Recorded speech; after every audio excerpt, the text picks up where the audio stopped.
Let me show you how to transform this into this and how you can too with a little creativity and our friend IKEA. Let's get into it the DIYDORY way. So I started this look with a completely blank slate. To get a better vision of how I wanted it to look, I started by first rendering my ideas. With the room being all white, I knew I wanted to break up the monotony with some high contrast. I'm a big fan of neutrals, so I naturally leaned towards black. After selecting the wall color, I started playing with my shelf concept until I landed on something I really liked. I added a little bit of furniture to make it more realistic, and voila! Now let's make it happen.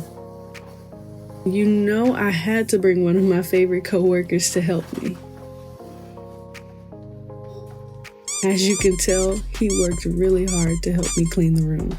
I don't think you have any idea how fast I really am.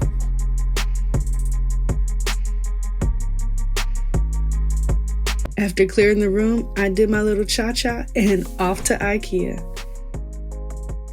To create the shelves, I used IKEA's signature Billy bookcase. This is going to serve as the top of our bookshelf. I added 6 total to complete my design. For the base, I used the KNOXHULT cabinets.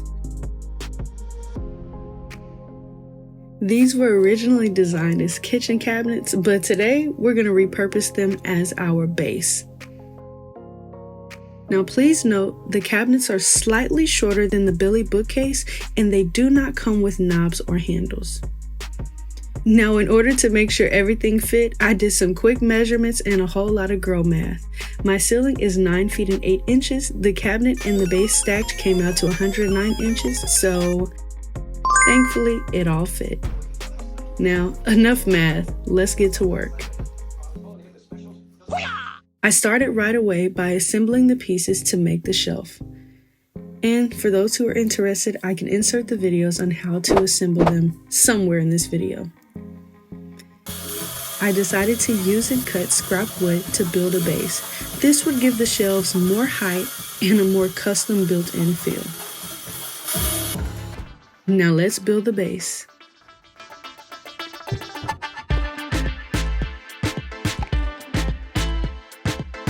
Looking good so far.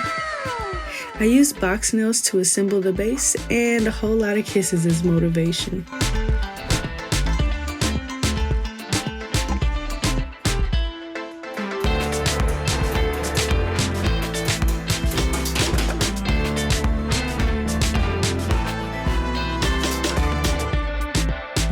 And yes, if you haven't noticed already, yes, I am building my shelves on carpet. I decided to make the shelves without removing carpet in case I wanted to remove them later. This could be considered a renter-friendly version.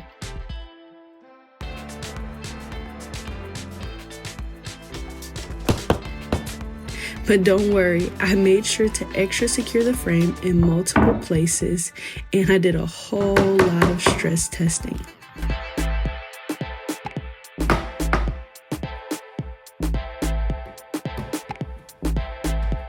After building and testing, we are now ready to add the cabinets. I ended up using 3/4 inches thick MDF to help make up the size difference between the cabinets and the base we mentioned before. I actually ended up using stair tread to serve as the top of the cabinets. This gave it a more smooth and rounded look.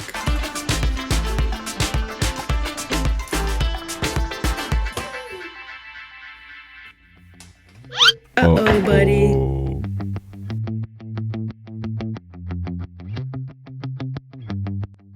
After finally setting everything in place, it's time to get the wood screws and gather the, why yes son, the glue.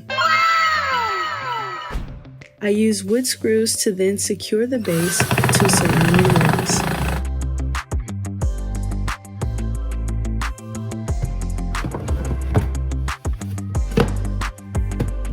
I used my power drill to pre-drill some pilot holes. This would allow me to screw the cabinets to the base with more ease.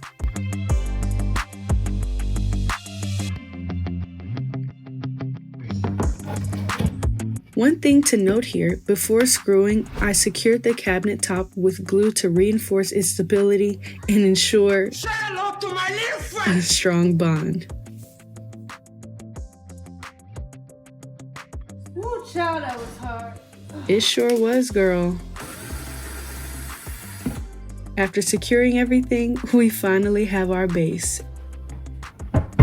Now to the shelves. But what's a DIY without a game of hide and go seek?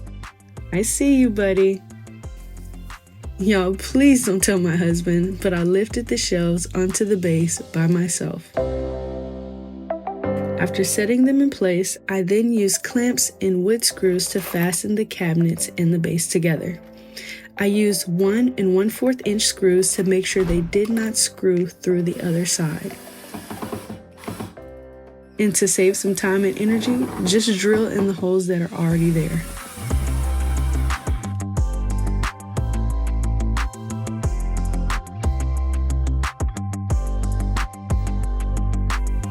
Again, I fastened everything to the walls and the surrounding studs for extra security. After everything was nice and secure, I played around with how I wanted to stack the shelves. I decided to space the middle columns further to feature larger art pieces and add more contrast to the shelves. I turned the shelves upside down, well, because I liked it better that way. Yeah! Now it's time to prep for painting. I sanded all surfaces, then I used wood putty to fill all holes or gaps within the shelves. This allowed everything to look seamless when we got ready to paint it.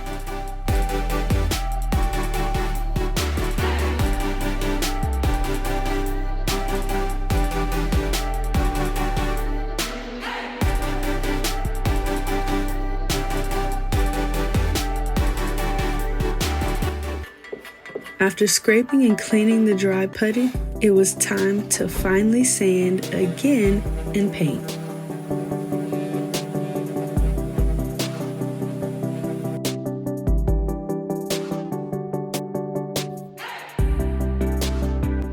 I couldn't find the exact color at IKEA, but I did match it to this shade at Home Depot. Take a screenshot. I then painted and painted.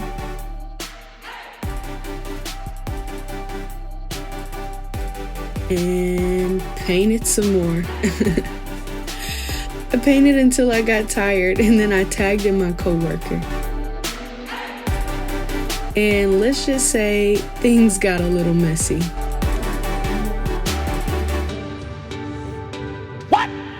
So, needless to say, he tagged me back in, and I wrapped up painting.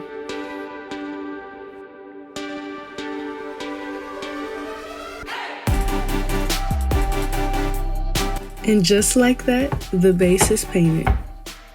After painting, I went ahead and added some caulking to give the base a more seamless and clean look. Now, you can use a straight edge or a card to do this, but I opted in to use my finger because it got the job done.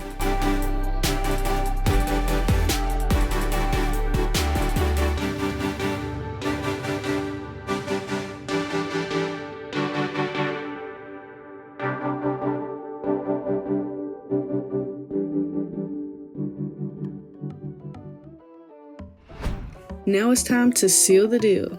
But no, seriously, let's use some of this wood filler to fill these holes.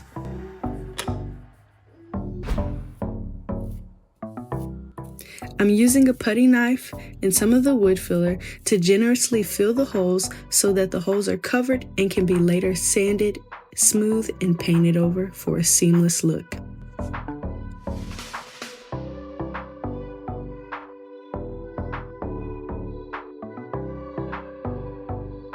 The goal is to completely hide these holes so that again it gives the more custom and built-in feel.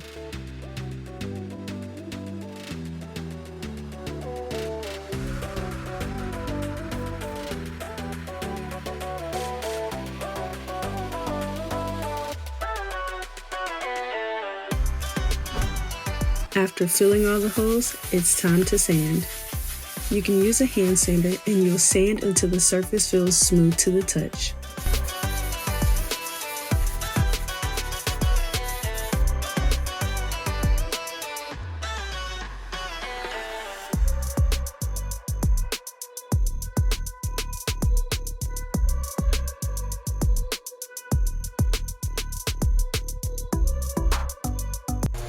Now, to all of my friends who want to be a little bit more efficient and also save their arms from aching later, I advise you to remove all the shelves and use an electric sander to save your arms and save some time.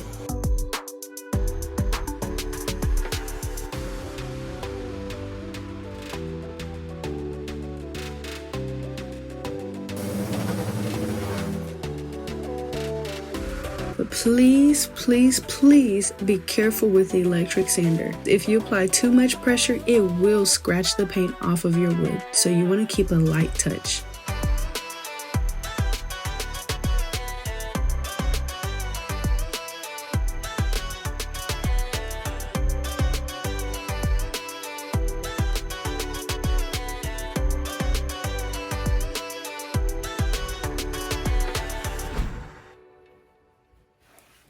After sanding, we want to make sure to thoroughly clean the shelves and remove any dust or debris so that we have a smooth surface to paint on. Now we can use the rest of our paint to touch up the shelves.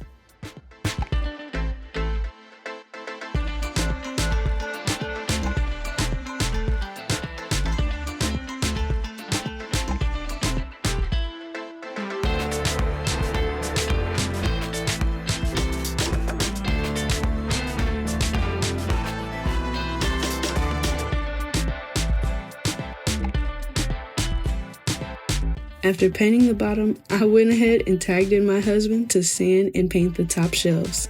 After all, I'm just a girl.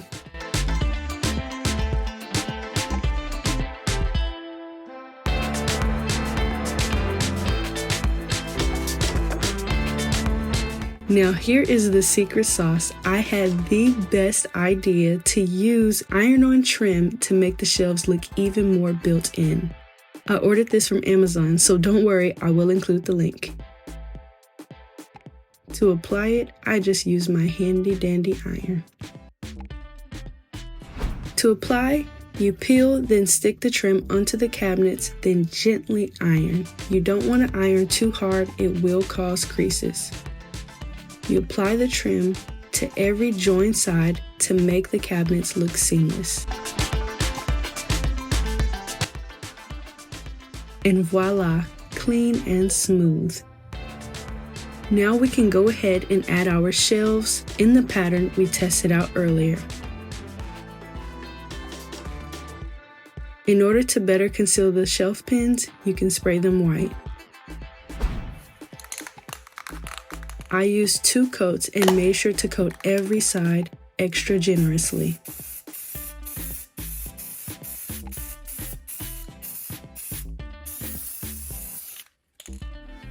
After drying, I popped the shelves into place, added a little bit of this, and a little bit of that. Do you remember how we started? Well, look at us now.